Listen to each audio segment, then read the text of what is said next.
Martine, est-ce que vous pouvez parler moins de Franck Etienne? Oui, Parolina. Moi, qu'à parler de Franck Etienne. Mais avant de te parler de Franck Etienne, je te dirai ce que Franck Etienne fait pour moi. Franck Etienne m'apprend à aimer le désordre de ma vie, son imprévisibilité, ses constances, ses vertiges. Le travail pictural et littéraire de Franck Etienne, pour l'afro-descendante que je suis, qu'il assume pour l'haïtienne fière de l'être que je suis, ça me permet de gérer les bourrasques de la vie, ces extases, ces turbulences. Franck Etienne, pour moi, c'est un monument vivant. C'est quelqu'un qui a donné sa vie à Haïti parce qu'il aurait pu faire autrement. C'est un intellectuel de grand calibre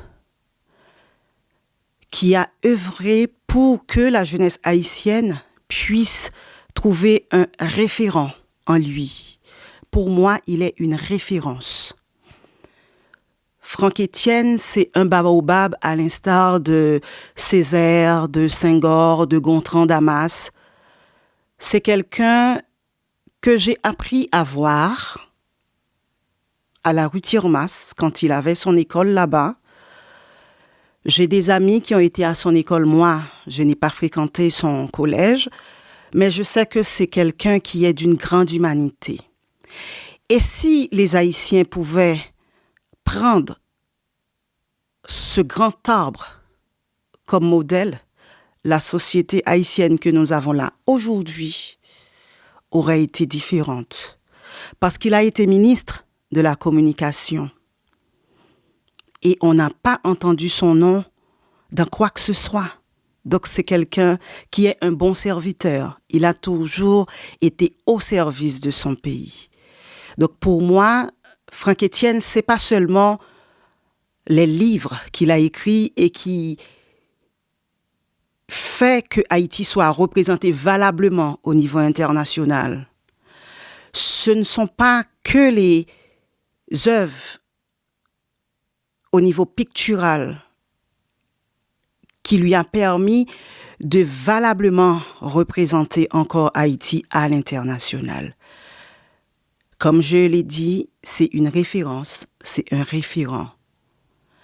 C'est quelqu'un à cloner, à dupliquer. C'est un exemple à suivre.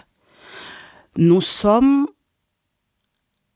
les branches d'un grand arbre et nous avons besoin de comprendre que nos racines, on doit les respecter pour qu'Haïti puisse se relever et se mettre à nouveau debout.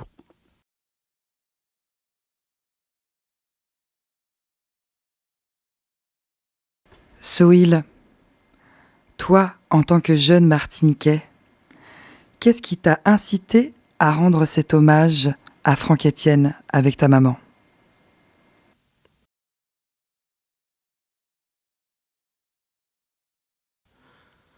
Il y a déjà le profond respect que j'ai envers l'homme, puis ensuite ces ouvrages que je trouve profonds et extrêmement intéressants, malgré le fait que je ne comprends pas encore l'ensemble du message qu'il veut nous faire passer, car ce sont des textes qui sont très complexes, mais les textes qu'il écrit restent assez profonds et assez touchants. Quand je lis ces textes, ça me permet de comprendre la fierté que ma mère ressent dans le fait d'être haïtienne. Les peintures aussi qu'il peint sont des travaux qui sont merveilleux à regarder et qui sont extrêmement apaisants.